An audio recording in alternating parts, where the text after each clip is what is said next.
গোটা বাংলাদেশের মতন ৯৬টা দেশের খলিফা, বাংলাদেশের মতন কয়টা? ৯৬টা দেশের খলিফা হযরত ওমর মসজিদের মধ্যে মেম্বরে দাঁড়িয়ে খুতবা দিচ্ছেন। দেখেন মসজিদের নেতাগিরি করলে কি হয়। দাঁড়িয়ে খুতবা দিচ্ছেন, মাঝখান থেকে এক মুসল্লি দাঁড়িয়ে বলতেছে, আমিরুল মুমিনিন আপনার খুতবা শুনবো না। ওমর ফারুক বললেন, আমার অপরাধ কি? বলে, আপনার অপরাধ হলো হামাকর খাটো পাঞ্জাবি দিয়ে আপনি লম্বা জুব্বা পরছেন।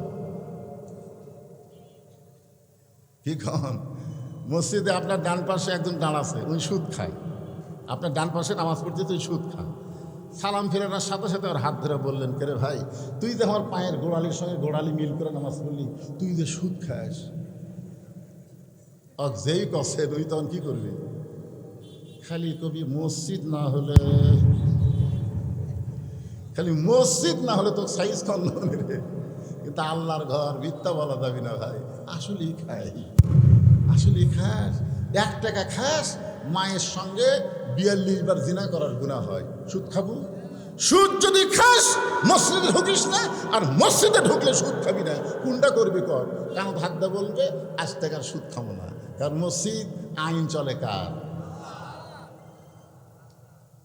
সবাইকে খাটো পাঞ্জাবি দিয়ে আপনি লম্বা জুব্বা পরে খুতবা দিচ্ছেন। যতক্ষণ পর্যন্ত আপনার জুব্বা কেমনে লম্বা হলো এটা না বলবেন, ততক্ষণ পর্যন্ত আপনার খুতবা আমরা শুনবো না। উমরের চোখ দিয়ে দর দর করে পানি পড়তেছে।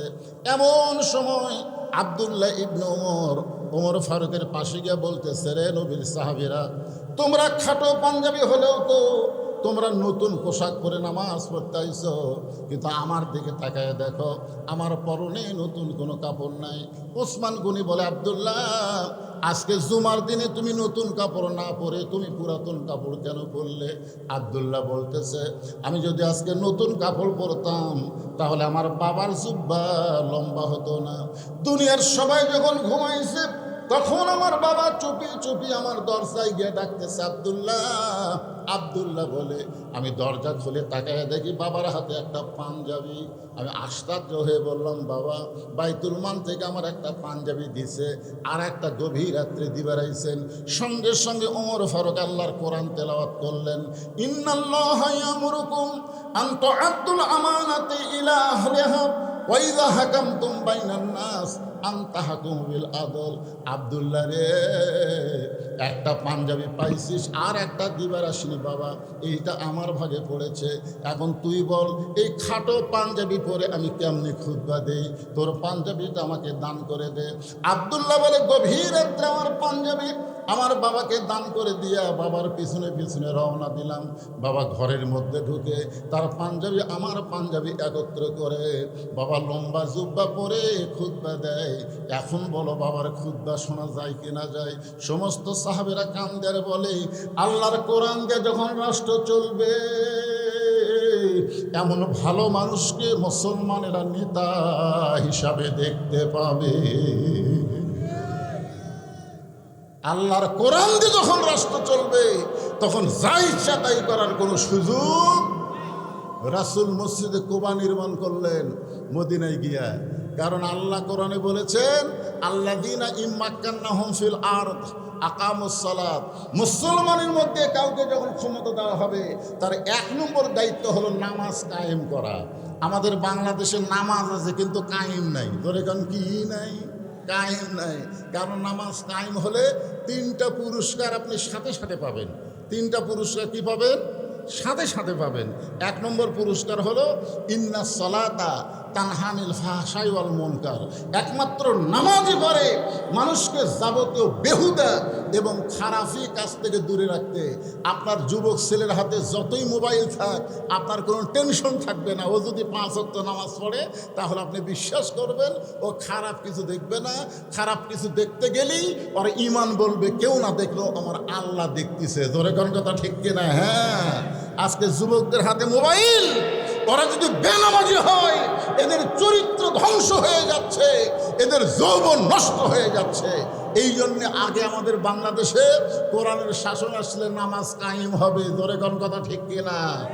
ফালিয়াবুদু রাব্বা হাযাল বাইত, ওই ঘরের মালিকের যদি গোলামি করো, নামাজ পড়ো, সঙ্গে সঙ্গে তোমাদের দুইটা পুরস্কার দেওয়া হবে। আল্লাযী আত'আমাহুম মিন জু'ইন ওয়া আমানাহুম মিন খাউফ, তোমাদের রিজিকের কোনো পেরেশানি করা লাগবে না, কখনো মনে করা লাগবে না আমেরিকা ভারত, ভারত আমেরিকা নয়, মুসলমানের রাজ্জাক হচ্ছে আমার আল্লাহ। জোরে কোন কথা ঠিক কি না? আসমান থেকে রিজিক দেওয়ার মালিক কে? আর 2 নম্বর হলো আতামাহুম মিন জু'ইন ওয়া আমানাহুম মিন খাউফ, তোমাদের কোনো ভয় করা লাগবে না। ওরা বোমা বানাচ্ছে, ওরা পারমাণবিক বোমা বানাচ্ছে, ওরা অস্ত্র বানাচ্ছে, ভারত থেকে বলতেছে 3 দিকে ভারত, একদিকে সাগর, মাঝখানে বাংলাদেশ। আমরা যদি আক্রমণ করি বাংলাদেশ 1 দিনের মধ্যে শেষ করে দেব। আমরা বলি তোদের অ্যাটম থাকবে, হাইড্রোজেন থাকবে, নমরুদের আগুনের মতন জ্বলবে ঠিকই, ইব্রাহিমকে জ্বলাবার পারবে না। ধরে কর কথা ঠিক কিনা? তোদের বম থাকবে, বাংলাদেশে পড়বে ঠিকই, কিন্তু আল্লাহ হুকুম দিবে ফুটিস না। ধরে কর কথা ঠিক কিনা? মুসলমান, আমরা মুসলমান ভাইজান, এই জন্য খুব খেয়াল করেন। রাসূল মদিনায় গিয়া মসজিদ নির্মাণ করলেন। এক সময় বদরের যুদ্ধ হলো, রাসূল মাথার টুপি খুললেন, গায়ের জুব্বা খুললেন, রাসূল ঘরের মধ্যে গিয়ে সৈনিকের পোশাক করলেন, মাথায় হেলমেট দিলেন। বাইরে এসে বলতেছে, আলী আমার কোমরের বেল্টটা একটু টাইট করে দাও তো। তো হজরত আলী কোমরের বেল্ট বুঝতেছেন তো। আপনারা বলেন তো, দুনিয়াবি কাজ কাম করতে গিয়া মাজাত গামছা যত জোরে বাঁধবেন কাম তত মজা লাগে না? আর লুঙ্গি যদি ফাঁসফাঁসা থাকে খাই বাবার কি একশো ঝামেলা রে। একটা গামছা খালি সেটে বাঁধলে কোদাল মারতেছেন, কি করতেছেন। তো জেহাদের ময়দানে গেলে কোমরের বেল্ট টাইট হওয়া লাগবে। এই কারণেই বলতেছে আলী কোমরের বেল্টটা টাইট করে দাও। হযরত আলী যখন টাইট করতেছে, আবু বকর বলতেছে, ইয়া রাসূলুল্লাহ আপনি আল্লাহর নবী। রাসূল বললেন, আমি আল্লাহর নবী, এটাও যেমন ঠিক, আজকে বাতিলের বিরুদ্ধে হকের পক্ষে বদরের ময়দানে আমি হব সেনাপতি। তার মানে বোঝা গেল আমাদের নবী খালি নবী না, আমাদের নবী বাতিলের বিরুদ্ধে হকের পক্ষে সেনাপতি। আমরা শুধু নবীর উম্মত হয়ে দাবি করলে হবে না, বাতিলের বিরুদ্ধে আমাদেরকেও সেনাপতি সৈন্যের মতো দাঁড়াতে হবে। জোরে কথা ঠিক না? আপনার সামনে যা ইচ্ছা তাই করবে, আর আপনি নাউজুবিল্লাহ করে বাড়ি দিবেন। নাউজুবিল্লাহ, খাড়া হয়ে পেশাব করতেছে, বুড়া দেখে এসে মসজিদে বলতেছে নাউজুবিল্লাহ, নাউজুবিল্লাহ। দেশ গেল, আর এক মুরব্বী কয়, কি হয়েছে? অমুকের বেটা দেখলাম খারাপ হয়ে পেশাব করতেছে। কয় নাউজুবিল্লাহ। কে নাউজুবিল্লাহ বলছে? জায়গা মতো কও। যেটি পেশাব করতেছে, বিড়াল যেমন ইন্দুর ধরে চুপি চুপি ওর পাশে যাও, যাই খালি কও নাউজুবিল্লাহ। ওই এত জোরে সেন্ট টানবি, চামড়া আটকে যাবি। জোরে কোন কথা ঠিক কিনা? এই জন্য সামনে আসছে শুভ দিন, চিন্তা ভাবনা করে নিন। আসুন যে আয়াতে কারিমা তেলাওয়াত করেছি সেটাকে সামনে নিয়ে, ফাযকুরুনি আযকুরুকুম ওয়াশকুরুলি ওয়ালা তাকুন ইয়া আইয়ুহাল্লাযীনা আমানু ইসতাঈনু বিস-সাবরি ওয়াস-সালাহ ইন্নাল্লাহা মা'আস-সাবিরিন।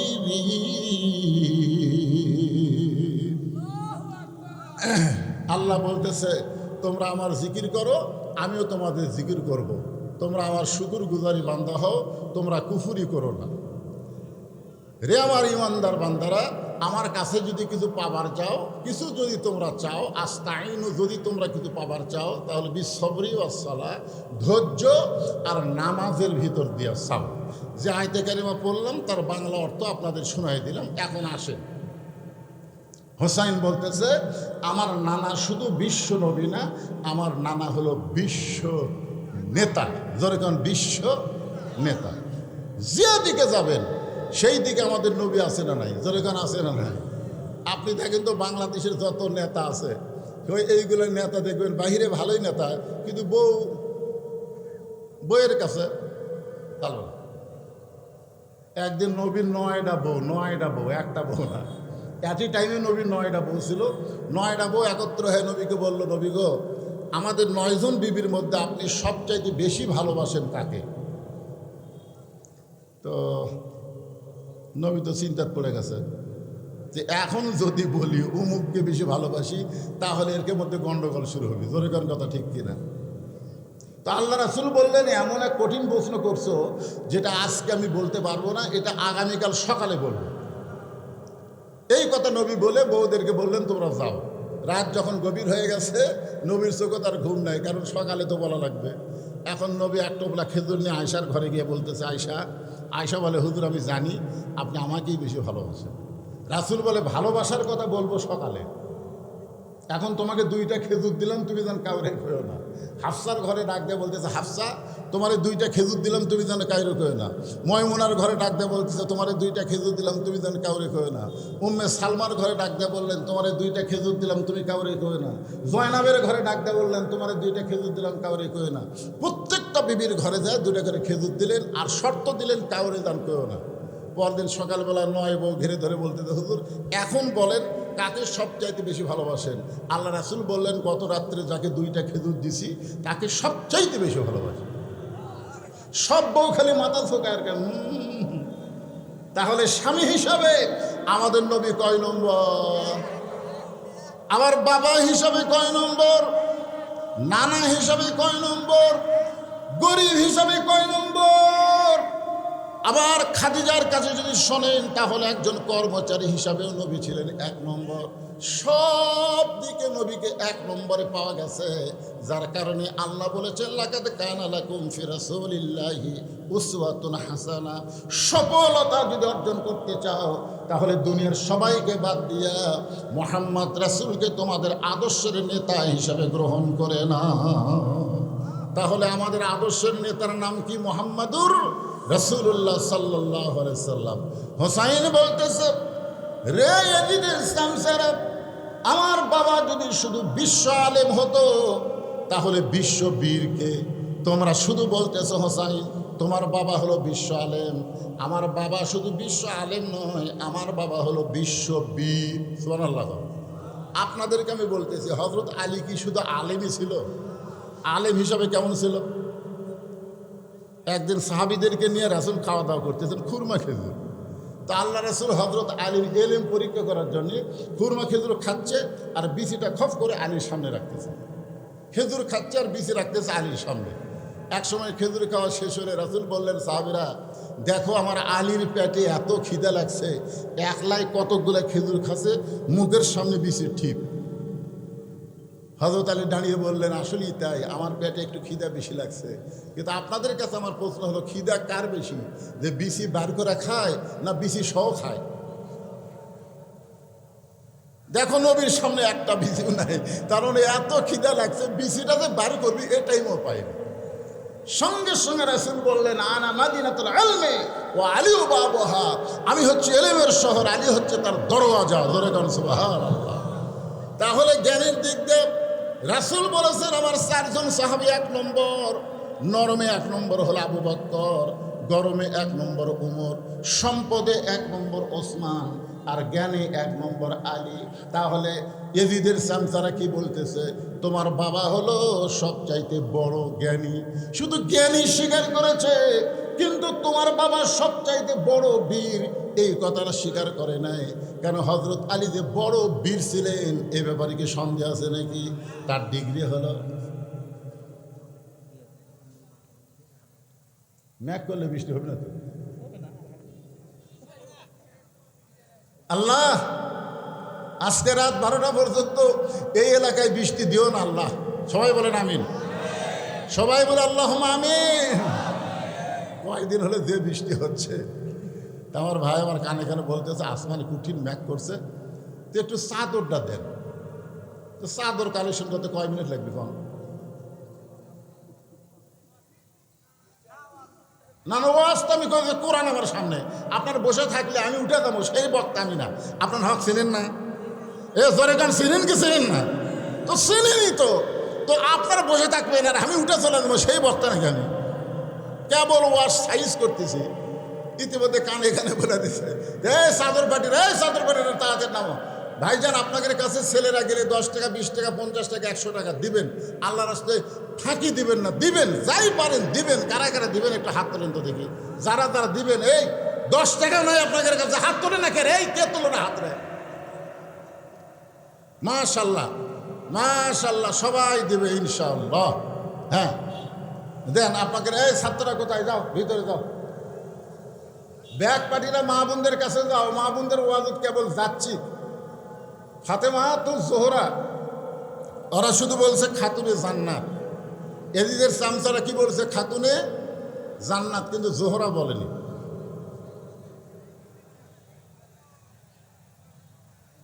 কুলিহারের হাফিজুর রহমান 2 বস্তা সিমেন্ট ছোট ভাইয়ের জন্যে দোয়া চায়, ছেলের জন্যে দোয়া প্রার্থী।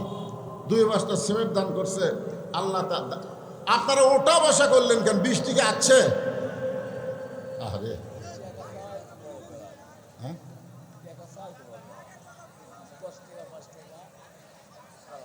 আপনারা 10 টাকা করে দিবেন না? বসে থাকেন, সবাই দেওয়া লাগবে না তো, বসেন। বৃষ্টি আসবে কেন? আর বৃষ্টি আসলে কি হবে? কোরআনের মাহফিলে যেই দেহ বৃষ্টির পানিতে ভিজে যাবে, ওই দেহের জন্য আল্লাহ জাহান্নামকে হারাম করে দিতে পারে। জোরে করে বাড়িতে পারে না। আল্লাহ একটা ওসিলা তালাশ করবে। হেঁটে হেঁটে বাড়ি যাচ্ছেন, যাওয়ার মধ্যে আল্লাহ সাইজ করবে, বাড়িতে না যায় আপনাকে হাসপাতালে যাওয়া লাগবে। জোরে কর কথা ঠিক কিনা? এই যে তারা ওয়াজাতে উঠে যাচ্ছেন, আল্লাহ পারে না? জোরে করে আল্লাহ পারে না? কত ভালো মানুষ নিয়ত করে বার হয়, রাস্তার মধ্যে কাত হয়, ওকে হাসপাতালে যাওয়া লাগে। তা হাসপাতালে না যায় এটি বসে থাকে। ছেলেরা নামছে, ব্যাগলে কাকু দেখা যায় না রে। আমিনুল ভাই কি কয়ে গেল, একটাও তো নামেনি। ওই ব্যাগেলা কি করতেছে? ওই ব্যাগেলা কি করে? ওই যে ব্যাগেলা,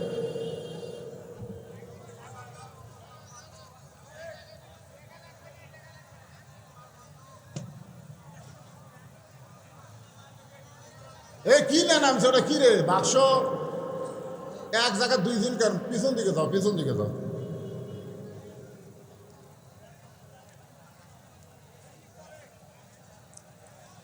জনাব, আল্লাহর এক বান্দা 500 টাকা দান করছে নগদ। আল্লাহ তার দানকে কবুল করেন। আমজাদ হোসেন 15,000 মাশাআল্লাহ। মোহাম্মদ আমজাদ হোসেন 15,000 টাকা দান করেছে। আল্লাহ তার দানকে কবুল করেন। নাম মোহাম্মদ মুসলিম উদ্দিন 5 বস্তা সিমেন্ট দান করেছে। আল্লাহ মুসলিম উদ্দিনের দানকে আল্লাহ আপনি কবুল করেন। ভাইজান, এই যে আদায় শেষ হলে আমার ওয়াজ শুরু হবে। এই খালি ভিতরের বাক্স আদায় শেষ হলে আমার ওয়াজ শুরু হবে। মায়ের জন্যে, মাশাআল্লাহ, মায়ের জন্যে, বাপের জন্যে দান করেছে। আল্লাহ তোমার বান্দা, আল্লাহ বাপ্পার কবরকে জান্নাতের টুকরা বানায় দেন, আল্লাহুম্মা আমিন। একটু জিকির, যারা গেছে চলে যাক, অসুবিধা নাই। ধানের মধ্যে সিটা পাতান থুয়ে লাভ কি? শোনেন, ধানের মধ্যে সিটা পাতান থুয়ে লাভ আছে? তো সিটা পাতান চলে গেছে, যাক আপনারা একটু আগে আসেন, তো সামনে আগে আসেন। এই যারা দাঁড়িয়ে আছেন এই সুযোগে আপনারা বসেন, একটু জিকির করেন। লা ইলাহা ইল্লাল্লাহ, লা ইলাহা ইল্লাল্লাহ, লা ইলাহা ইল্লাল্লাহ। নাম হলো মোসাম্মদ জোসনা খাতুন। 1 ব্যাগ সিমেন্ট দান করেছে আল্লাহ। জোসনার দানকে আল্লাহ আপনি কবুল করে নেন, আল্লাহুম্মা আমিন। মোসাম্মদ শাবানা 550 টাকা দান করেছে। মা শাবানার দানকে আল্লাহ আপনি কবুল করেন, আল্লাহুম্মা আমিন। নাম হলো আবুল হোসেন। 1 ব্যাগ সিমেন্ট দান করেছে। আবুল হোসেনের দানকে আল্লাহ আপনি কবুল করেন। নাম হলো আব্দুল জব্বার। 1 বস্তা সিমেন্ট দান করেছে। আব্দুল জব্বারের দানকে আল্লাহ আপনি কবুল করেন। ভাইজান, মাদ্রাসাতে আপনারা দেখতেছেন, সবাই একটু দেন, আল্লাহর রাস্তায় সিমেন্ট দেন, রড দেন, নগদে। আল্লাহ তোমার এক বান্দা আব্দুল খালেক কবিরাজ 500 টাকা দান করেছে। আল্লাহ তার দানকে কবুল করেন। ইমদাদুল কনইল 20 কেজি ধান দান করেছে। আল্লাহ কবুল করেন। তুমিজ মল্লিক 20 কেজি ধান দান করেছে। আল্লাহ তার দানকে আল্লাহ আপনি কবুল করে নেন, আল্লাহুম্মা আমিন। নাম হলো আল্লাহর এক বান্দা, নাম বলে নাই, 500 টাকা দান করেছে। আল্লাহ তার দানকে কবুল করেন, আল্লাহুম্মা আমিন, আল্লাহুম্মা আমিন। আল্লাহ তোমার এক বান্দা জাবেদ 500 টাকা দান করেছে কাঠখড়ি থেকে এসে। আল্লাহ জাবেদের দানকে আল্লাহ আপনি কবুল করেন, আল্লাহুম্মা আমিন। এই ইয়ার আদায় হলে, বাক্সর আদায় হলে আমাকে একটু সংকেত দিবে, আমি ওয়াজে চলে যাব। আদায় শেষ হলেই। নাম হলো মোহাম্মদ শেহাব 1 বস্তা সিমেন্ট দান করেছে। আল্লাহ দামকে কবুল করেন। শাহানুর ইসলাম 1 বস্তা সিমেন্ট দান করেছে। আল্লাহ তার দানকে কবুল করেন, আল্লাহুম্মা আমিন। কবুল করো, কবুল করো। মোদের কামনা দানকারীকে দিবেন জান্নাত, আল্লাহ নিরাশ করবেন না। একটু জিকির করেন লা ইলাহা ইল্লাল্লাহ, লা ইলাহা ইল্লাল্লাহ। আল্লাহর এক বান্দা 500 টাকা দান করছে, আল্লাহ দানকে কবুল করেন। আরেকজন 100 টাকা দান করছে, আল্লাহ দানকে কবুল করেন। আল্লাহ তোমার একজন বান্দা আঙ্গুর দান করেছে 1 বস্তা সিমেন্ট, আল্লাহ দানকে কবুল করেন। আল্লাহুম্মা আমিন। অনেক সিমেন্ট লাগবে, 10 বস্তা 20 বস্তা, যে যা পারেন আল্লাহর রাস্তায় একটু দান করবেন ভাই। আল্লাহর একজন বান্দা 100 টাকা দান করেছে, আল্লাহ তার দানকে কবুল করে। আল্লাহুম্মা আমিন। 610 টাকা আল্লাহর এক বান্দা দান করেছে মা বাবার জন্যে, দোয়া চাইয়া 610 টাকা দান করেছে, আল্লাহ দানকে কবুল করেন। আল্লাহর একজন বান্দা 520 টাকা দান করেছে, আল্লাহ তার দানকে কবুল করেন। আর একজন 50 টাকা দান করেছে, আল্লাহ কবুল করেন।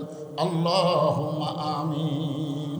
হ্যাঁ, যারা দান করবেন তারা দান করতে থাকেন। স্লিপ লিখতেছে কোন জায়গায়, এক জায়গায় স্লিপ লেখার জন্য লোক থাকা দরকার, সেখানে যায় তারা স্লিপ করবে আর এখানে দিবে, অসুবিধা নেই। আরও আর চলতেই থাকবে।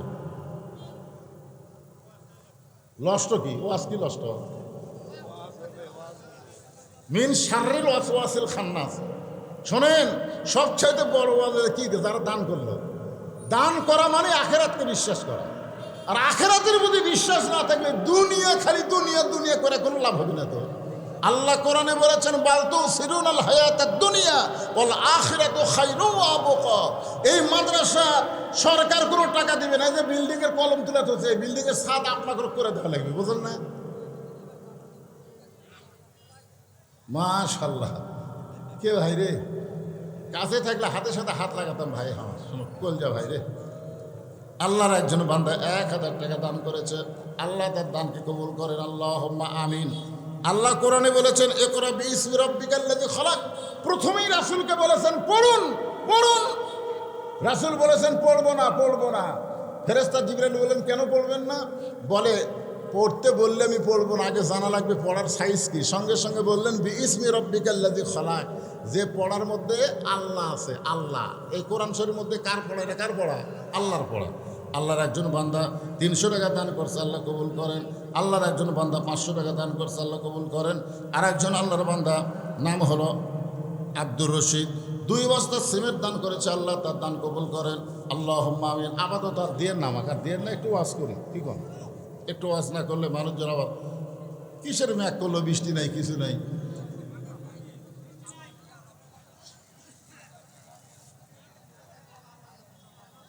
এই যে কতগুলো আছে, খালি বেড়া বাড়াচ্ছে, বেড়া বার। কে বাবা বসবার কই রে? বস বাবা। চিটা পাতান উঠে গেছে রে। এখন যেগুলো আছে দানাদার ইমানদার, চিটা পাতান বাতাস দিলে থাকে না। হ্যাঁ, সব চলে গেছে বাতাসে, দানের বাতাসে সব চলে গেছে। ওগুলো পরে তুলবো ভাই, থন তো থন। সবাই একটু জিকির করে আলোচনায় ফিরে আসি। লা ইলাহা ইল্লাল্লাহ, লা ইলাহা ইল্লাল্লাহ। জোরে লা ইলাহা ইল্লাল্লাহ, লা ইলাহা ইল্লাল্লাহ, লা ইলাহা ইল্লাল্লাহ, লা ইলাহা ইল্লাল্লাহ, লা ইলাহা। চাঁদ সূরজের গ্রহ তারা আল্লাহ নামের পাগল পারা। চাঁদ সূরজ তারা আল্লাহ নামের পাগল পারা। আমার আল্লাহ নামের এতই দয়া, আল্লাহ নামের এতই মায়া, লুকিয়ে রাখছেন হে আল্লাহ। লা ইলাহা। এলে কি বলার জন্য করতে দিচ্ছে নাকি আমাকে? বলার জন্য এলে যদি আপনার স্লিপ দেন, আমি যদি নাম বলি আর না বললে তারা তো আমার নাম বললো না, আমি টাকা দেবো না। মহামহা আবুল সাহেব 2000 টাকা দান করছে, আল্লাহ তার দানকে কবুল করেন। আল্লাহুম্মা আমিন।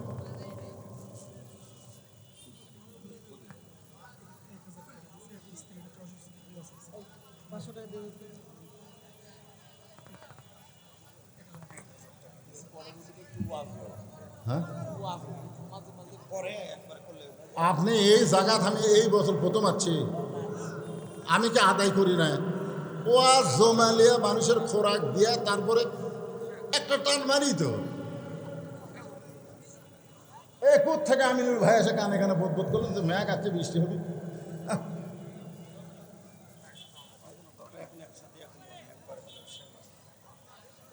এখন শোনেন,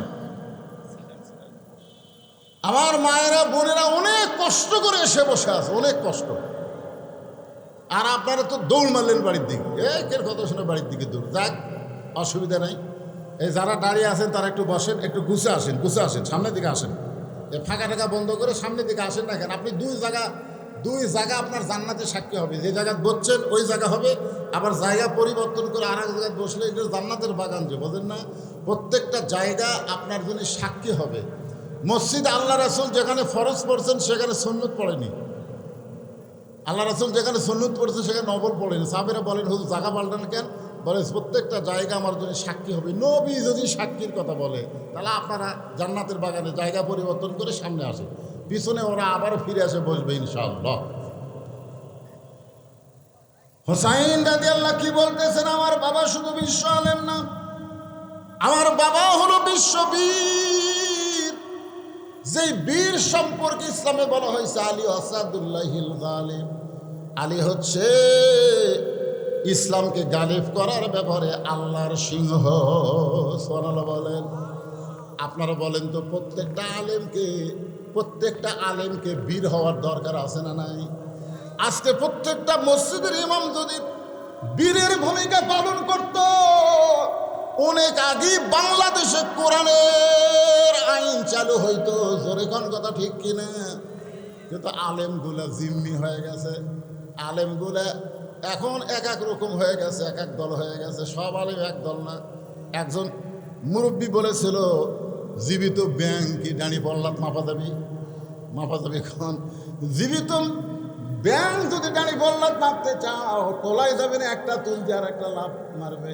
আলেমরাও সেরকম জীবিত ব্যাঙ্গের মতন একত্র হচ্ছে না। কিন্তু এবার মনে হয় একটু ভাব ভালো বোঝা যাচ্ছে, কারণ গোটা বাংলাদেশ ওয়াজ করতেছি, যা দেখতেছি আল্লাহ পাক যা দেখাচ্ছেন সব দেখা হলো শেষ।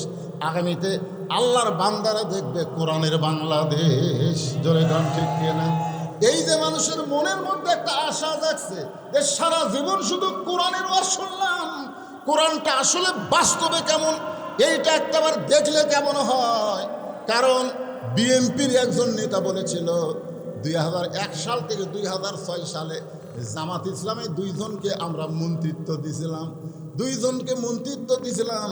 5 বছর পরে মন্ত্রিত্ব যখন চলে গেল, তখন তাদের পিছনে অনুবীক্ষণ যন্ত্র দিয়ে খোঁজা হলো, একটা টাকার দুর্নীতি পাওয়া গেল না।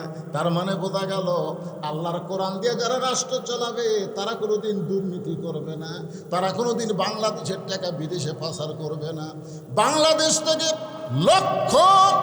2,40,000 কোটি টাকা এই বাংলাদেশ থেকে পাচার করেছে আওয়ামী লীগ সরকার।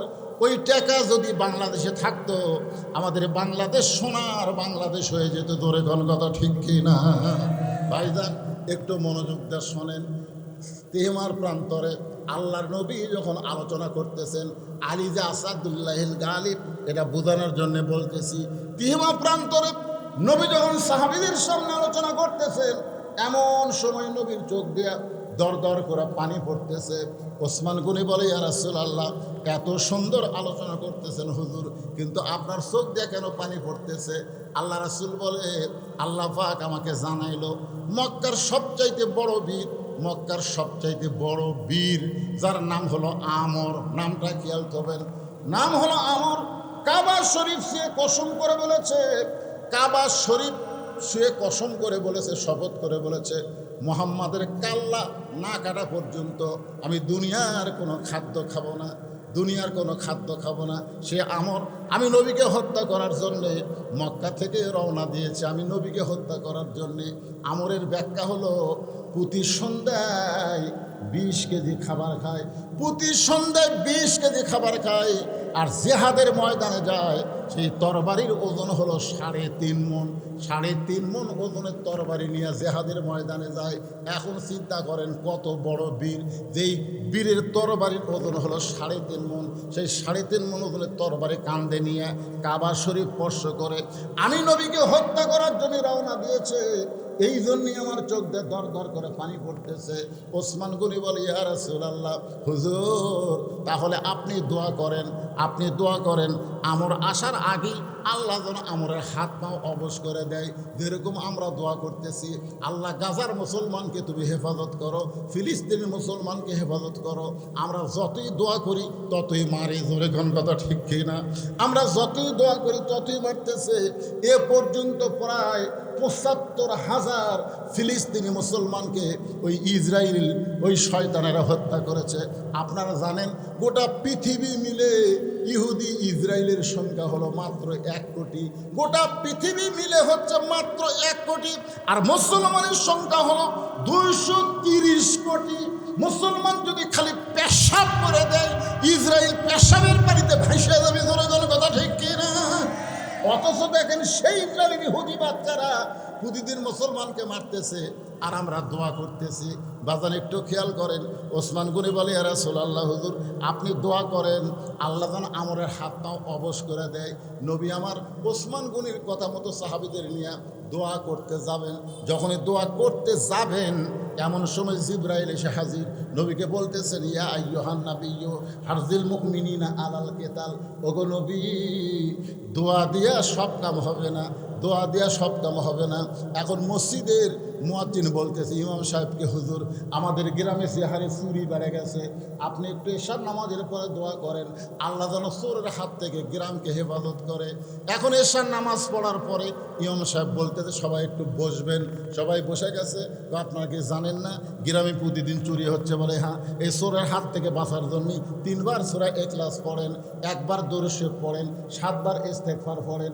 এগুলো পড়ার পরে 2 হাত তুলে ইমাম সাহেব মুসল্লিদের নিয়ে দোয়া করতেছে, আল্লাহ চোরের হাত থেকে এই গ্রামকে তুমি হেফাজত করো, আল্লাহ চোরের হাত থেকে হেফাজত করো আল্লাহ। জাংলার ওই পার থেকে চোর বলতেছে আমিন, চোর বলতেছে আমিন। কারণ চোর জানে তোরা দোয়া করে শুয়ে পড় আর আমরা চুরি করবো। কিন্তু ইমাম যদি বলতো সালাম ফিরানোর পরে আজকে তোমরা বসো, আমাদের গ্রামে চুরি হচ্ছে, এর একটা ব্যবস্থা করা লাগবে। নামাজ শেষ করে ইমাম বলতেছে কোন রাস্তা দিয়ে চোর গ্রামের দিকে ঢোকে, প্রত্যেকটা রাস্তায় 5 জন করে 1.5 হাত একটা করে লাঠি নিয়ে তোমরা গোপনে দাঁড়ায় থাকবা। চোর কোন দিক দিয়ে আসে, আসা মাত্র মাজার ওপর বাড়ি বসাবা। আপনারা বলেন তো চোর কি আমিন কবি? তার মানে বোঝা গেল এই 2টা হাত খালি দোয়া করার হাত না, এই 2টা হাত হলো লাঠি ধরার হাত। জোরে কোন কথা ঠিক কিনা? বাংলার মুসলমান দোয়া শিখছে কিন্তু লাঠি ধরা শিখে নেই। এই জন্যে আল্লাহ তাআলা জিবরাইলকে পাঠায় দিয়ে বলতেছে, ইয়া আইয়ুহান নাবিয়্যু হারজিল মুমিনিনা আলাল কিতাল। ও গো নবী, এই 2টা হাত খালি দোয়া করার হাত না, এই 2টা হাত হলো কাফিরের বিরুদ্ধে অস্ত্র ধরার হাত। জোরে গান সুবহানাল্লাহ। সঙ্গে সঙ্গে নবী আমার মোনাজাত উপর দিকে না নিয়ে নিচের দিকে নিয়ে গেলেন। সাহাবীরা বললেন, হুজুর আপনি দোয়া শুরু করলেন কিন্তু দোয়াটা এরকম হলো কেন? আল্লাহ রাসূল বললেন, তোমাদের মধ্যে কি এমন কেউ আছো যে মহাবীর আমর আমি নবীর কাছে আসার আগে ওই আমরের কাছে যাবার পারবে? এমন কোন সাহাবী কি তোমাদের মধ্যে কেউ আছে যে মহাবীর আমর আমি নবীকে হত্যা করতে আসতেছে, সে আসার আগে তার কাছে যাবার পারবা? প্রত্যেকটা সাহাবী মাথা নিচু করে চিন্তা করতেছে। প্রতি সন্ধ্যায় 20 কেজি খায়। প্রতি সন্ধ্যায় কয় কেজি খায়? প্রতি সন্ধ্যায় 20 কেজি খায়। আর 3.5 মণ তরবারি নিয়ে যুদ্ধ করে। সে আমরের সামনে কে দাঁড়াবে সবাই তখন চিন্তা করতেছে। এমন সময় পিছন দিক থেকে মাত্র 11 বছরের একজন বালক, তার নাম হলো হযরত আলী। জোরে খান সুবহানাল্লাহ। পিছন দিক থেকে দাঁড়িয়ে বলতেছে, ইয়া রাসূলুল্লাহ ওই আমরের সামনে আমি আলী দাঁড়াবার চাই। রাসূল বললেন, এজলেস, বসো বসো। কিছুক্ষণ পরে নবী বলতেছে, রে নবীর সাহাবীরা, তোমাদের মধ্যে এমন কি কেউ আছো ওই আমর আমি নবীর কাছে আসার আগে আমরের সামনে যাবার পারবা? তোমাদের মধ্যে কেউ কে আসো? সঙ্গে সঙ্গে হক আলী দাঁড়িয়ে বললেন, লব্বাইক ইয়া রাসূলুল্লাহ, আমি আমরের সামনে দাঁড়াবার চাই। আল্লাহ রাসূল বললেন তাহলে আমার কাছে আসো। রাসূলের কাছে যখন হযরত আলী আসলেন, নবী আলীর কপালে চুমাতে বললেন, তুই আমার আপন চাচাতো ভাই। তোর বাবা আবু তালেব যখন দুনিয়া থেকে বিদায় নিছে তখন আমাকে বলে গেছে, বাবা জন্মের আগেই তুমি বাবা হারাইছো। আমাদের নবী কিন্তু জন্মের আগে বাবা হারাইছে। নবীকে যিনি লালন পালন করেছে তিনি হলেন হযরত আলীর বাবা আবু তালেব। তোর বাবা যখন দুনিয়া থেকে বিদায় নেই তখন তোরা দুই ভাই আমার হাতে তুলে দিয়ে গেছে, একটা হলো আলী আর একটা হলো জাফর। তোরা দুই ভাইকে আমি দেখাশোনা করব, আর তুই যখন চলে যাবি তাহলে এটা কেমনে হলো? আলী বলতেছি, ইয়া রাসূলুল্লাহ, একজন কাফেরের বীর এসে আপনাকে হত্যা করবে আর আমি আলী দূর থেকে দাঁড়িয়ে দেখব, এমন মুসলমান আমি না। দরকার হলে আমি জীবন দিব, কিন্তু আমার নবীর গায়ে কাফেরের অস্ত্র লাগতে দিব না। দরকার হলে জীবন দিব, কিন্তু একটা কাফেরের অস্ত্র আঘাত আমার নবীর গায়ে লাগতে দিব না। সঙ্গে সঙ্গে নবী ডাক দিলেন, ওসমান। ওসমান বল, লব্বাইক ইয়া রাসূলুল্লাহ। রাসূল বলেন, ওসমান তোমার বাড়িতে কোনো তরবারি আছে? ওসমান বলতেছে, ইয়া রাসূলুল্লাহ, আমার বাড়িতে একটা তরবারি আছে, সেই তরবারি দিয়ে আমি কুরবানি করি, আমি উট জব করি, আমি দুম্বা জব করি। রাসূল বলেন, যাও সেইটাই নিয়ে আসো। ওসমান গনি এক দৌড়ে বাড়িতে গেলেন। বাড়িতে যাওয়ার পরে ওই তরবারি খানা নিয়ে আসলেন। ওটা তরবারি না, ওটা হলো একটা ছুরি, মাত্র 27 ইঞ্চি। ধরে কোন কয় ইঞ্চি? ওজন হলো মাত্র 1 কেজি। মাত্র 1 কেজি 27 ইঞ্চি একটা ছুরি। আল্লাহ নবী একটা দোয়া পড়ে আলীর হাতে দিয়ে বললেন, আলী রে, তরবারের সামনে তরবারি নিয়ে দাঁড়াইতে হয়। এই 3.5 মণ ওজনের তরবারি আনতেছে। ইসলামের মুসলমানের কাছে 3.5 ওজনের তরবারি নাই। কাফেরের কাছে অ্যাটম বোমা আছে, হাইড্রোজেন বোমা আছে, আমেরিকার কাছে বড় বড় বোমা আছে, কিন্তু মুসলমানের কাছে এত বড় অস্ত্র নাই। মুসলমানের সঙ্গে আমার আল্লাহ আছে। জোরখন কথা ঠিক কিনা? আল্লাহর রাস্তায় তোকে সাপোর্ট করে, ওমাইয়া তাওয়াক্কাল আলাল্লাহি ফাহুয়া হাসবুহু, যে আল্লাহর প্রতি তাওয়াক্কুল করে, ভরসা করে, আমার আল্লাহই তার জন্য যথেষ্ট হয়ে যায়। এ আলী, আমি তোকে তসবিহ দিয়ে জায়নামাজ দিয়ে পাঠাবার পারতাম, কিন্তু না। আল্লাহ তাআলা বলেছেন, ইয়া আইয়ুহান নাবিয়্যু হারিজিল মুমিনিনা আলাল কিতাল।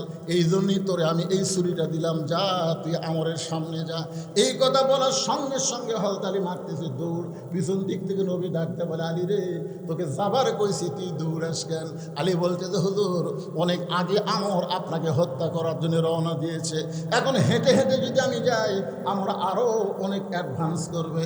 ইয়া রাসূলুল্লাহ, আমি দৌড় মারতেছি এই কারণে, আপনার পবিত্র চেহারা দেখার আগেই আমি আমরকে জাহান্নামে পাঠাবার চাই।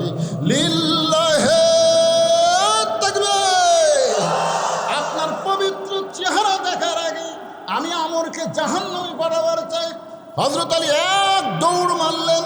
এদিকে আমর আসতেছে সামনে সামনে হাতির মতন, আর আমরের পিছনে কাফেরেরা মিছিল করতেছে। মুসলমানের নবীকে কেউ বাঁচাবার পারবে না, মুসলমানের নবীরে কেউ বাঁচাবার পারবে না। এই মিছিল করতেছে কাফেরেরা, আর আমর খালি হাতির মতন আগে আগে হাঁটতেছে। এমন সময় হযরত আলী গিয়ে আমরের সামনে দাঁড়াইছে। আমর অট্ট হাসি দিয়ে বলতেছে, তোরা হাতের মধ্যে কি? বলে তরবারি। যেটা দিয়ে গরু জব করে সেটার নাম হলো ছুরি, আর যেটা দিয়ে চামড়া কাটে তার নাম কি? চাকু। 3.5 ওজনের তরবারির সামনে মাত্র 27 ইঞ্চি 1 কেজির একটা চাকু নিয়ে তুই আমার সামনে, তুই এত খাটো খাটো ছোট বাচ্চা, তুই কে? তোর পরিচয় কি? তোর পরিচয় কি? তুই আমার সামনে কেন দাঁড়াইলি? সঙ্গে সঙ্গে হযরত আলী আল্লাহর কোরআন থেকে একটা আয়াত তেলাওয়াত করলেন। এই কোরআন যে সব শক্তি, কোরআনের মধ্যে পাওয়ার আছে না নাই? জোরে কোন আছে না নাই? এই কোরআনকে একটা আয়াত তেলাওয়াত করে ওই ছুরির মুখে একটা ফু দিলেন। ছুরির মুখে একটা ফু দিয়া আমরের সামনে একটা মাটিতে দাগ দিলেন। ওই ছুরি দিয়া 27 ইঞ্চি তরবারি দিয়া আমরের সামনে একটা দাগ দিয়া আমরের দিকে তাকায় বললেন, কে রে কাফেরের পাটা, তুই কত বড় বাপের বেটা! আল্লাহর নবী তো হত্যা করা দূরের কথা, এই দাগটা ডেঙ্গায়া খালি এক ধাপ সামনে যা। এই দাগটা ডেঙ্গায় তুই এক ধাপ সামনে যা। এ হাঁককে বলা হয় হায়দারি হাঁক। ধরে কন কি হাঁক? মুসলমানের যদি অস্ত্র না থাকে, মুসলমানের তকবীর আছে না নাই? লিল্লাহে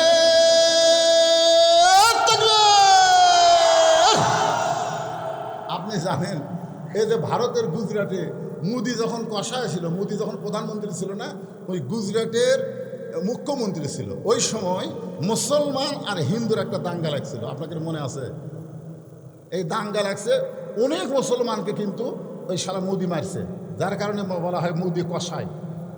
তখন মুসলমানেরা একটা আন্দোলন করতেছে, একটা হিন্দু মেয়ে 3 দিন ধরে গড়াগড়ি করতেছে, পেটের বাচ্চা হয় না, পেটের বিষে গড়াগড়ি করে পেটের বাচ্চা হয় না। তো এখন বাপ মা চিন্তা করতেছে সিজার করা লাগবে, তখন অ্যাম্বুলেন্স করে সিজার করার জন্য হাসপাতালে নিয়ে যাচ্ছে, কিন্তু ওই রাস্তাতে আবার মুসলমানেরা মিছিল করতেছে। মুসলমানের মিছিল কি? লিল্লাহি তাকবীর, আল্লাহু আকবার। তো এই হিন্দু মেয়েকে যখন নিয়ে যাচ্ছে, বুঝলেন, অ্যাম্বুলেন্স যাচ্ছে, তখন মুসলমানেরা একজন বলছে লিল্লাহি তাকবীর, সবাই যখন আল্লাহু আকবার বলছে, ওই মেয়েটা ওই আল্লাহু আকবার তাকবীর শুনে একটা ঝাঁকি খাচ্ছে, বুঝলেন, ভয় একটা ঝাঁকি খাচ্ছে, আর স্যালুট করে বাচ্চা বাড়াচ্ছে। বাপ মাও কয় খেলি 3 দিন হলে গড়াগড়ি করতেছে, বাচ্চা হয় না, আর মুসলমানের তকবিরই বাচ্চা হলো। অ্যাম্বুলেন্স ঘুরে বাড়িতে নিয়ে গেছে, বলতে তো আমাকে ভগবানের কোনো পাওয়ার নাই, এই জন্যই তো ওরা খালি নমনম করতেছে, তারপরে মানুষা করতেছে, এ করতেছে, সে করতেছে। তারপরে আবার যেদিন পানি ডুবাই, আমি এক হিন্দু বললাম, কে রে ভাই, এত ভোগ দিলি, এত খাবার দিলি, এত সম্মান করলি, তাকে আবার ডুবালি কেন? আমাকে ধর্ম এরকমই হুজুর, আমরা যাক আদর করি, তাকে আবার থাপড়াই।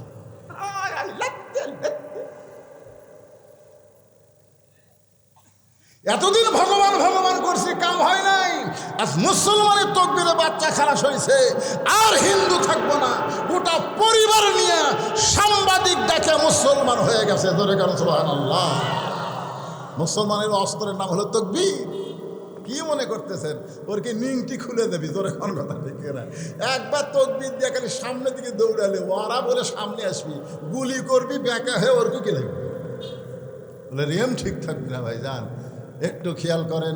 দাগ দিছে একটা কোরআনের আয়াত পড়ে, ওই 27 ইঞ্চি ছুরির বুকে একটা ফু দিয়া দাগ দিয়ে বলতেছে, রে কাফেরের বেটা, কত বড় বাপের বেটা, আল্লাহর নবীকে হত্যা করা তো দূরের কথা, এই দাগটার ডাঙ্গায় খালি সামনে যা। এমন একটা হুঙ্কার মারছে, সেই হুঙ্কারে আমরের ভিতরে খালি কম্পন সৃষ্টি হয়ে গেছে। আলী বলতে যে খালি পা দে দে, দাগ খালি পার হ, যেই বলতেছে দাগ পার হম, আমার ভয়ে থরথর করতেছে। সমস্ত কাফেররা বলতেছে মারেন মারেন।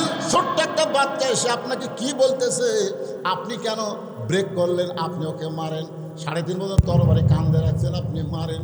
এখন সমস্ত কাফেরের কথায় আমর যখন আলীকে মারবার যায়, ইয়ানজুরু বিনুরিল্লাহ, হযরত আলী নূরের চোখে তাকায় দেখে আমরের তরবারি নাই, ওটা আল্লাহ কাঠের তক্তা বানায়া দিছে। বারবার নমরুদ বলতেছে, ইব্রাহিম তোকে পুরানোর জন্য আগুন জ্বলাইছি, আজকে কতদিন হলে দাউ দাউ করে আগুন জ্বলতেছে, খালি আগুনের দিকে একবার তাকায় দেখ, কত আগুন দাউ দাউ করে জ্বলতেছে। আল্লাহ বলে, ইব্রাহিম, নমরুদ তোমাকে এতবার তাকাবার বলে, একটাবার তুমি তাকাও। ইব্রাহিম বলে, হাসবি আল্লাহ নিমাল ওয়াকিল ওয়া নিমাল মাওলা ওয়া নিমান নাসির। আল্লাহ আমি তোমার দিকে তাকায় আছি, আমি নমরুদের আগুনের দিকে তাকাবো না। আল্লাহকে আমি হুকুম দিলাম, তুমি তাকাও। এবার তাকায় দেখে আগুনের ভিতরে আল্লাহ তাআলা শান্তির বাগান বানায়া দিছে। ফেরাউন বারবার বলতেছে, মুসা রে, সামনে সাগর পাড়ি দিবি কেমনে? সামনে সাগর, তোর 3 দিকে আমরা সৈন্য অস্ত্র নিয়ে দাঁড়ায় আছি, সামনে সাগর। আল্লাহ বলে, মুসা, ফেরাউন তোমাকে বলে সাগর, তুমি একটাবার লাঠির বাড়ি দিয়ে তাকায় দেখো। লাঠির বাড়ি দিয়ে তাকায় দেখে সাগর, সাগর নাই, সাগর 12 লাইন রাস্তা হয়ে গেছে। তাহলে আল্লাহ পারে কি পারে না? হযরত আলীর চোখে আল্লাহ ওই 3.5 মজনের তরবারি কাঠের তক্তা বানিয়ে দিছে। এখন আপনারা বলেন, 27 ইঞ্চি তরবারিওয়ালা যদি কাঠের তক্তা দেখতে পায়, তখন তার হিম্মত বাড়ে না কমে? এক লাফ দিয়ে ওই কাঠের তক্তার উপর চড়েছে। খাটো মানুষ লাফাবার পারে ভালো, এক লাফ দিয়ে তক্তার উপর চড়ে বিসমিল্লাহ বলে 27 ইঞ্চি তরবারি আমরের ঘাড়ও 27, আলীর তরবারিও 27, খালি 27 ইঞ্চি তরবারি ঘাড়ে লাগাইছে, সঙ্গে সঙ্গে দেহ থেকে মস্তক বিচ্ছিন্ন হয়ে পড়ে যায়। সমস্ত কাফেরেরা মারছে দৌড়, সমস্ত কাফেরের ভয়ে দৌড় মারছে, একদিকে দেহ পড়ে আছে, একদিকে মাথা পড়ে আছে। এমন সময় আল্লাহর নবী এসে বলতেছেন, আলী আসাদুল্লাহ হিল গালিব, আলী রে তুমি হলো আল্লাহর সিংহ। আলী বলতেছে, আল্লাহর শপথ করে বলতেছি, ইয়া রাসূলুল্লাহ আমি মারিনি হুজুর, আমি মারিনি হুজুর, আমি খালি ঠেকাছি, আমি শুধুমাত্র ঠেকাছি। সঙ্গে সঙ্গে 2 ভাগ হয়ে গেল। রাসূল বলেন, আলী রে যে কথা আমাকে বলেছিস এই কথা দুনিয়ার কোনো মানুষকে বলবি না, দুনিয়ার কোনো মানুষকে বলবি না, তুই যেন বলিস না খালি ঠেকাছি। আর 2 ভাগ হয়ে গেছে। আলী বলতেছে, হুজুর ঠিক আছে, তাহলে আমি জবান বন্ধ করলাম।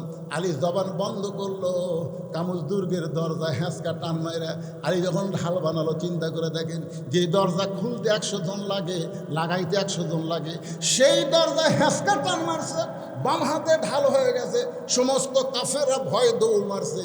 এত বড় বীর, এত বড় দরজা যে ঢাল বানাতে পারে সে তো মানুষ না। সব কাফের যখন ভয়ে দৌড় মারছে, তখন হযরত আলী দরজাটা ফাইলা দিছে। 80 গজ দূরে গিয়ে দরজা পড়ছে, 80 গজ দূরে গিয়ে দরজা পড়ছে। মুসলমানের নবীর কাছে গিয়ে বলতেছি, ইয়া রাসূলুল্লাহ আজকের জিহাদের ময়দানে আলীর কারণেই আমরা জয়লাভ করেছি, আলীর কারণে আমরা জয়লাভ করেছি। আল্লাহ রাসূল বলতেছে, রে মুসলমানেরা সাবধান হও, আল্লাহ ইজা যা নাসরুল্লাহ ওয়াল ফাত, আল্লাহ তাআলা পক্ষ থেকে বিজয় হয়। সাহাবীরা বলতেছে, হুজুর আমরা নিজে দেখলাম আলীর কারণে আমরা বিজয় লাভ করেছি।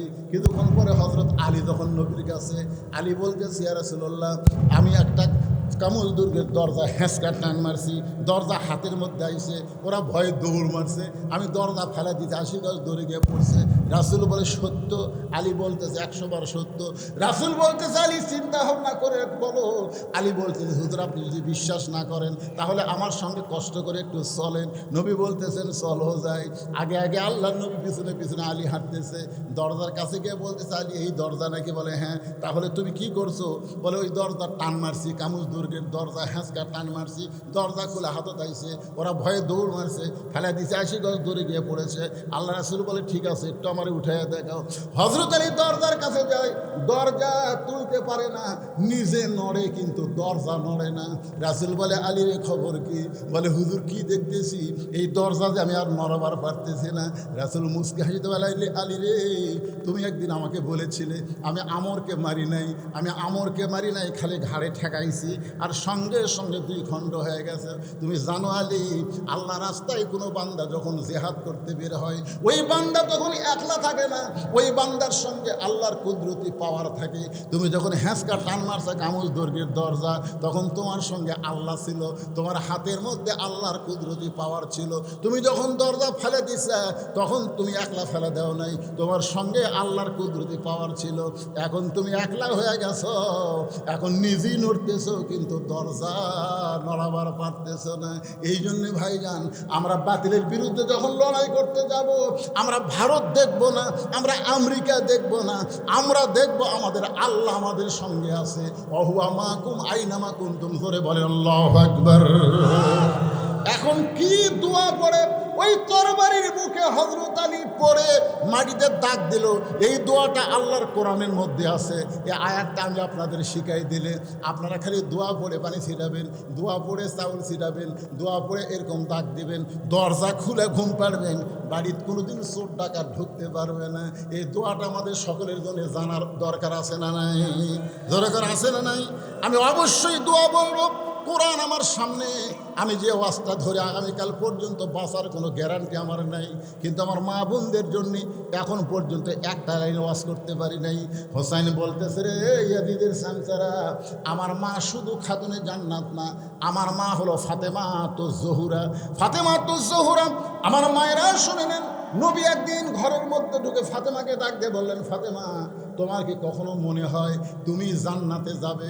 তোমার বাবা বিশ্ব নবী বলে আল্লাহ তোমাকে জান্নাত দেবে। ফাতেমা মুস্কি মুস্কি হাসের বলে, বাবা আপনি বলেন কি? আপনি নবীদের নবী, বিশ্ব নবী, আর আপনার মেয়ে হওয়ার কারণে আল্লাহ আমাকে জান্নাত তো দিবেই। রাসূল বলে, ফাতেমা এটা তুমি ভুল বুঝেছো মা, নবীর মেয়ে হওয়ার কারণে আল্লাহ তোমাকে জান্নাত দেবে না। জান্নাতে যদি যাবার চাও তাহলে জান্নাতের আমল করে তোমাকে জান্নাতে যেতে হবে। ফাতেমা কান্দের বলে, বাবা জান্নাতে যাইতে গেলে কি আমল করা লাগবে? আল্লাহ রাসূল বললেন, মাত্র 4টা আমল করা লাগবে। 1 নম্বর হলো নামাজ, 2 নম্বর হলো রোজা, 3 নম্বর স্বামীর কথা মতো চলা, আর 4 নম্বর সতীত্বের হেফাজত, পর্দা করা। ও ফাতেমা, এই 4টে আমল যদি করতে পারো 8টা জান্নাত আল্লাহ তোমার জন্য বরাদ্দ দিবে। ফাতেমা বলতেছে, বাবা এই 4টে আমলের মধ্যে সবচাইতে গুরুত্বপূর্ণ আমল কোনটা? রাসূল ব্যাখ্যা করে বুঝাই দিলেন, 24 ঘন্টায় নামাজ পড়া লাগবে না, 24 ঘন্টার মধ্যে 5 বার নামাজ পড়ো, তাহলে নামাজের হক আদায় হবে। সারা বছর রোজা রাখা লাগবে না, 1 মাস রোজা রাখলে রোজার হক আদায় হবে। স্বামীর খেদমত সবসময় করা লাগবে না, স্বামী যদি খেদমত চায় তাহলে খেদমত করা লাগবে। খেদমত যদি চায়, আমার কথা কি বুঝলেন? স্বামী যদি খেদমত চায়, স্ত্রী যদি কোনোদিন ইচ্ছা করে আপনার খেদমত করে, তাহলে বুঝবেন প্রতিভক্তি। এই জিনিসটা খেয়াল করে শোনেন। হঠাৎ যদি কোনোদিন স্ত্রী আপনাকে খুবই ভক্তি করতেছে, দেখবেন আপনার কপাল টিপতেছে, বাতাস করতেছে, পায়ের লোক টানতেছে, এ করতেছে, সে করতেছে, আপনাকে আদর করতেছে, আপনি বুঝবেন ওই কিছু একটা অন্যায় করবে। আপনি যদি বলতেছেন, কে গো তুমি আমাকে এত ভালোবাসতেছো, কারণ কি? আপনার পায়ের তলায় আমার জান্নাত। ভালোবাসো না মানে? এত ভালোবাসতেছো কারণ কি? এই ভালোবাসা করতে করতে একসময় কান্না শুরু করছে। স্বামী বলে, কান্দো কেন? বলে, এমনি এমনি কান্দতেছে। স্বামী কয়ে, এই তুই আমাকে এত খেদমত করতেছ, আবার কান্দো কেন? কি জন্য কান্দো? কান্দার কারণ বললে আপনি বিশ্বাস করবেন? স্বামী বলে, বিশ্বাস করো না মানে? তুমি আমার সোনার বউ, বলো কি হয়েছে? বলে, আমার কান্দার কারণ হলো তোমার বুড়া বাপ আর বুড়ি মা। আমার কান্দার কারণ হলো তোমার বুড়া বাপ আর বুড়ি মা। তুমি বুড়ি মা আর বুড়া বাপের সঙ্গে যদি থাকবার চাও, তাহলে আল্লাহ রাস্তে আমাকে বাপের বাড়ি পেড়ে দাও। আর যদি আমাকে নিয়ে তুমি জান্নাতের সংসার করবার চাও, এরকম খেদমত লিবার চাও, তাহলে বুড়া বুড়ি বাদ দাও। অমা আলাইনা ইল্লাল বালাক। এখন তুমি কোনটা করবা কও? অতি ভক্তির বুঝে ফেলেন। এখন আপনি কি করবেন? আপনি চিন্তায় পড়ে আছেন, কি করি? বউ ছাড়ি না বাপ মা ছাড়ি, বউ ছাড়ি না বাপ মা ছাড়ি। এমন সময় আল্লাহর কোরআন বলতেছে, লিয়াবলুয়াকুম আইয়ুকুম আহসানু আমালা। হে মুসলমান, উত্তম আমলের পরীক্ষা করা হবে। ওয়াসাইনাল ইনসানা বিওয়ালিদাইহি ইহসানান হামালাতুহু উম্মুহু, আল্লাহু আকবার, ওয়া কাদা রাব্বুকা আল্লা তা'বুদু ইল্লা ইয়্যাহু ওয়া বিল ওয়ালিদাইনি ইহসানান। তুই যদি বউ ছাড়াতে সকালবেলা, বিকালে বউ পাবি। বউ যদি তোর সকালে মরে, বিকালে বিয়া করে পারবি। কিন্তু ওই বাপ মা যদি মোরা যায়, কিয়ামত পর্যন্ত কানলেও বাপ মা পাওয়া যাবে না। আর বাপ মায়ের মনে কষ্ট দিয়ে নামাজ পড়, রোজা কর, হজ কর, যাকাত দে, তুই জান্নাত পাবি না। তুই এখন কোনটা করবো কর? তখন চিন্তা করতেছে, কে রে, এই বউ আমার বাপ মায়ের বিরুদ্ধে বললো, এক ছাড়ে দিলে তো বইয়ের অভাব নাই। রাগ করে বলতেছে, শোন, তোর ব্যাগপত্র যা আছে গুছ কর, তোর 3 তালাকের গাড়ি করে তোর বাপের বাড়ি পেড়াতে মরে। তোর মতন বউ মরলে ছাড়ে দিলে আমার বইয়ের অভাব নাই। বউ দৌড়েছে, পাও ধরে বলতেছে, আসলে আপনি আল্লাহর ওলি গো, পরীক্ষা করলো। পরীক্ষা করলে দেখবেন যেদিন হঠাৎ বউ বেশি ভক্তি করবি, সেই দিনই একটা অন্যায় কাম করবি। তোর এখন কথা ঠিক না? এই জন্য রাসূল বলেছেন, স্বামী যখন খেদমত চায় তখন খেদমত করো। কারণ আমরা আলু কিনে তুছি 100 বস্তা, ভাই আলুর দাম না। এখন আমি চিন্তা করতেছি, আলু প্রতি 1 বস্তা খরচ পড়ছে 1300, দিবার চাচ্ছে 300, 1000 টাকা লস। এই চিন্তা করতেছি, আর বউ এসে ঘষ ঘষ ঘষ ঘষ করতে। তুই বুঝিস না এখন আর মনের মধ্যে চিন্তা, তুই যতই প্রেম কর হবি। স্বামী যখন কবি আজকে মনে তো আনন্দ আসো, আসো খেলা করি, তখন খেলা হবে। ওবায়দুলের মতন খেলবার গেলে হবে না তো, আর মাজার বল নাই, কোন কথা ঠিক কি না? ওই ট্রেনের উপর উঠতে পারে না, কোনো মতো তুলে দিছে, আর বেটা ভাই খেলা হবে, খেলবার গেলে মালার বল লাগবে রে বাংলা। এইবার এশিয়া কাপ খেলার দেখেনি বাংলাদেশ, হায় হায় কি মার খাওয়ায় খাতে ভাই, শালাকের মাজার নাই বল, এরা তাই খেলবে। এক ছেলে দেখে, আমার গ্রামের এক ছেলে বাংলাদেশের জার্সি পড়তেছে, পুলিশকে না এরকম মাজা মরা, এরা কবুল করে নিলেন। একদিন গভীর রাত্রে স্বামীকে বলতে, স্বামী গো, আল্লাহ আমার দোয়া কবুল করেছে, আজকে গভীর রাত্রে আমার পর্দার মধ্যে মৃত্যু হবে। সঙ্গে সঙ্গে আলী কাঁদতে কাঁদতে পড়ে গেলেন। ফাতেমা বলে, স্বামী গো, আমি মরে যাওয়ার পর আমার 3টা চাওয়া আপনি পুরা করবেন। 1 নম্বর চা হলো রাতের অন্ধকারে আমাকে কবর দেবেন। 2 নম্বর চা হলো আমার কোনো জানাজার ব্যবস্থা করবেন না। আর 3 নম্বর চা হলো আমার কবর যদি আপনি খুঁড়তে না পারেন, কেউ যদি কবর খুঁড়ে দেয়, সে যে দুনিয়ার কোনো মানুষকে না বলে। আমার চা হলো আমার লাশটা আপনি খাটনিতে তুলবেন না, কারণ 4 জন মানুষ খাটনি কান্দে নেবে, এমন 4 জন মানুষ আমার দুনিয়াতে নাই। আমার বাবা যদি আজকে দুনিয়াতে থাকতো, মরা মেয়ের লাশের খাটনি বাবা কান্দে নিবার পারতো, কিন্তু আমার বাবা 6 মাস আগে দুনিয়া থেকে চলে গেছে। আমার হাসান হোসেন এত ছোট, ওরা মায়ের খাটনি কান্দে নিবার পারবে না। আপনি শুধু আমার লাশটা কান্দে করে নিয়ে ওই জান্নাতুল বাকির পূর্ব কোণায় সবুজ রঙের একটা বাতি জ্বলবে, ওই বাতি বরাবর আমাকে দাফন করবেন। গভীর রাত্রে হযরত আলী ফাতেমাকে দাফন করার পর আল্লাহকে বলতেছে, আল্লাহ, তোমার বান্দি ফাতেমা এমন পর্দা করলো, পর্দার মধ্যেই দুনিয়া থেকে বিদায় নিল, আবার পর্দার মধ্যেই তাকে কবর দেওয়া হলো, তার পর্দাকে তুমি কবুল করে নাও। এ দোয়া করার পরে তাকায় দেখে সামনে কয়েকটা পুরাতন কবর দেখা যায়।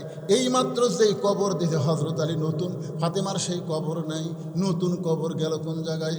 গোটা জান্নাতুল বাকি হযরত আলী দৌড়ায় বলে, ফাতেমার কবর, ফাতেমার কবর। কে যেন ডাকতে বলে, আলী রে, ফাতেমা পর্দানিশি, আমি আল্লাহ জহুরা ডিগ্রি দিয়ে তার কবরটাকে কিয়ামত পর্যন্ত পর্দা করে দিয়েছি। আমার মায়েরা যারা আছেন গো মা, আপনাদের জন্য বেশি ওয়াজ আজকে আর করতে পারলাম না। যে ওয়াজটা করলাম, আপনারা 5 ওয়াক্ত নামাজ পড়বেন, রমজান মাসে রোজা করবেন, স্বামী যখন খেদমত চায় স্বামীর খেদমত করবেন, স্বামীর কথা মতো চলবেন। আর সবচাইতে বড় আমল হলো আপনারা পর্দার ভিতরে থাকবেন। পর্দার মধ্যে যেই নারী থাকবে, ওই নারীর হাতে আল্লাহ বরকত দিয়ে দিবে। তোরে কর সুবহানাল্লাহ। এখন কোন দোয়া? এই দোয়াটা, দোয়া মানে কোরআনে তো আর দোয়া নেই, কোরআনে হচ্ছে আয়াত। এই আয়াতটা আমি আপনাদের বলবো। বলার আগে প্রতি বছরের নেই, আমি এখানে যে কয়বার আইছি, এই মাদ্রাসায় বর্তমানে কয়জন ছাত্র, আবাসিক ছাত্র কয়জন? 70টা কোরআন শরীফ আপনাকে এই মাদ্রাসার দান করা লাগবে। একটা কোরআন শরীফ মাত্র 500 টাকা। 500 টাকা দিবেন, একটা কোরআন শরীফ দান করার সওয়াব আপনারা পাবেন। যারা গেছে সিটা পাতান চলে গেছে, যে কয়জন আল্লাহর বান্দা আছে, মাত্র 70টা। এতগুলো মানুষের মধ্যে 70টা কোরআন শরীফ। কোরআন দান হলো পৃথিবীর শ্রেষ্ঠ দান। এই নবীর মাদ্রাসায় 500 টাকা দেন বাবা। যার পকেটে আছে 500 টাকা দিবেন, একটা কোরআন দানের সওয়াব আল্লাহ তাআলা আপনার বাপ মায়ের কবরে দিবে, আপনার আমল নামায় দিবে। সর্বোত্তম কোন আল্লাহর বান্দা পারেন একটা কোরআন শরীফ বাবদ 500 টাকা দিবেন? আপনি দিবেন, আপনার দেখা দেখি যত মানুষ দিবে, প্রত্যেকটা মানুষের সওয়াবের একটা অংশ আপনি পাবেন। আপনি যে শুরু করলেন, এজন্যে শয়তান যেন ধোঁকা না দেবার পারে। 500 টাকা যার পকেট আছে, আল্লাহর হস্তে নিয়ে আসেন। সর্বপ্রথম আল্লাহর কোন আব্দুল্লাহ, কোন বান্দা, মাশাআল্লাহ, কি নাম আপনার বাবা? সাইফুল ইসলাম, মাশাআল্লাহ, আল্লাহ নবীর ঘরে এতিমদের হাতে একটা কোরআন শরীফ বাবদ 500 টাকা দান করেছে। আল্লাহ দানকে কবুল করেন, আল্লাহুম্মা আমিন। আল্লাহ 2 নম্বরে কোন আল্লাহর বান্দা, কোরআন শরীফ কিন্তু বাকিতে দেওয়া হবে না, সিমেন্ট দেওয়া হবে বাকিতে, ধান দেওয়া হবে বাকিতে, আর কোরআন শরীফ হবে নগদে। আর একজন আল্লাহর বান্দা নাহিদ কোরআন শরীফ বাবদ 500 টাকা দান করে। জো মায়েরা, মা ফাতেমা জহুরার সঙ্গে জান্নাতে যাবার গেলে নবীর মাদ্রাসা একটা কোরআন শরীফ বাবদ 500 টাকা দান করা লাগবে। মা, আল্লাহর রাস্তে ছোট ছোট বাচ্চারা যাবে। এই উঠলেন কেন? শুনবেন না? কি চাঁদাবাজি, চোরের বিপদে আমরা আছি। হ্যাঁ, এমন একটা দোয়া, আরে চোর দরজা খুলে তুলে ঢুকে পারবে না, জানেন? নাম না জানা একজন কোরআন শরীফ বাবদ 500 টাকা দান করেছে। ইসমাইল কোরআন শরীফ বাবদ 500 টাকা দান করেছে। পারেন, এটা আপনার জন্য কম্পালসারি, না অপশনাল, করতেও পারেন, নাও পারেন, অসুবিধা নাই। কিন্তু সালাম ফেরানোর পরে আয়াতুল কুরসি রাসূল পড়তে বলেছেন। 5 ওয়াক্ত নামাজের সালাম ফেরানোর পরে আয়াতুল কুরসি কেউ যদি নিয়মিত আদায় করে, আমল করে, 5 ওয়াক্ত নামাজের পরে, আল্লাহ রাসূল বলেছেন আল্লাহ তাকে 5টা পুরস্কার দান করবে। 1 নম্বর পুরস্কার হলো ইমানের সাথে তার মৃত্যু হবে। 2 নম্বর পুরস্কার হলো তার কবরের সওয়াল জবাব আল্লাহ সহজ করে দিবে। 3 নম্বর পুরস্কার হলো তার কবরে আল্লাহ কোনোই আযাব দিবে না। 4 নম্বর পুরস্কার হলো হাসরের ময়দানে আল্লাহ তার হিসাবকে সহজ করে দিবে। আর 5 নম্বর পুরস্কার হলো 8টা জান্নাতের দরজা আল্লাহ খুলে দিবে। তবে শর্ত হলো 5 ওয়াক্ত নামাজের পরে। তার মানে বোঝা গেল তাহলে আয়াতুল কুরসি 100 বার পড়লেও লাভ নাই, নামাজ পড়া লাগবে। ধরে কোন কথা ঠিক কিনা? কি হাদিস দেখছেন, এমনভাবে পেঁয়াজ মারিছে 5 ওয়াক্ত নামাজের পরে, মানে নামাজ পড়লে তো জান্নাতে যাবি রে। তার মধ্যে আবার আয়াতুল কুরসি পড়তেছে। হযরত আলী কোরআনের আয়াতুল কুরসি ওই ছুরির মুখে ফুঁক দিয়ে একটা টান মারছে। আয়াতুল কুরসির মাহাত্ম্য, আপনার যদি বাড়িতে চোর ডাকাতের কিংবা ইন্দুরের উপদ্রব থাকে, চাউল পড়ে পড়ে ফুঁ দেওয়া ছিটাইয়া দিবেন, দেখবেন সব উপদ্রব থেকে আল্লাহ হেফাজত করবে। আল্লাহ তাআলা আজকের এই মাহফিলকে কবুল করুন। কি লেখা আনছো বাবা, কি আনছো? মাশাআল্লাহ, সিমেন্ট দিয়েছে আল্লাহর একজন বান্দা 2 বস্তা। মেহের আলী 2 বস্তা সিমেন্ট দান করেছে নবীর মাদ্রাসায়। মোহাম্মদ শামসুর 2 বস্তা সিমেন্ট দান করেছে। মোবাইল নম্বর এখানে দেওয়া আছে। আল্লাহ দানকে কবুল করেন, আল্লাহুম্মা আমিন। নাম হলো রুহুল আমিন, 5 বস্তা সিমেন্ট দান করেছে। আল্লাহ রুহুল আমিনের দানকে আল্লাহ আপনি কবুল করেন, আল্লাহুম্মা আমিন। মায়ের জন্য, অসুস্থ মায়ের জন্য কোরআন শরীফ 500 টাকা দান করছে। আমরা দোয়া করে দিচ্ছি আল্লাহ মাকে পুরোপুরি সুস্থতা দান করেন। আল্লাহুম্মা সাল্লি আলা মুহাম্মদ, আল্লাহুম্মা বারিক আলা মুহাম্মদ। আস্তাগফিরুল্লাহ রাব্বি মিন কুল্লি জামবি ওয়া আতুবু ইলাইহি, আস্তাগফিরুল্লাহাল্লাযী লা ইলাহা ইল্লা হুয়াল হাইয়ুল কাইয়্যুম ওয়া আতুবু ইলাইহি। এগুলো সব দিচ্ছেন, যখনই লিখেছেন তখন আল্লাহর জান্নাতের খাতায় লেখা হয়ে গেছে। আল্লাহ যারাই যে নিয়ত করে দান করতে সকলের দানকে কবুল করেন, আল্লাহুম্মা আমিন। আল্লাহুম্মা আনতাস সালাম ওয়া মিনকাস সালাম, তাবারাকতা ইয়া যাল জালালি ওয়াল ইকরাম। আয় আল্লাহ তাআলা, তোমার পাগল বান্দারা আরামের বাড়ি ঘুমকে বাদ দিয়া কোরআন হাদিসের মহব্বত করে যাই নিয়া এই জান্নাতের বাগানে বসে বসে কোরআনের আলোচনা শোনার শেষে আমি গুনাহগারের সঙ্গে রহমতের দরজায় ফকির হয়ে দোকানে হাত তুলেছি। আল্লাহ মেহেরবানি করে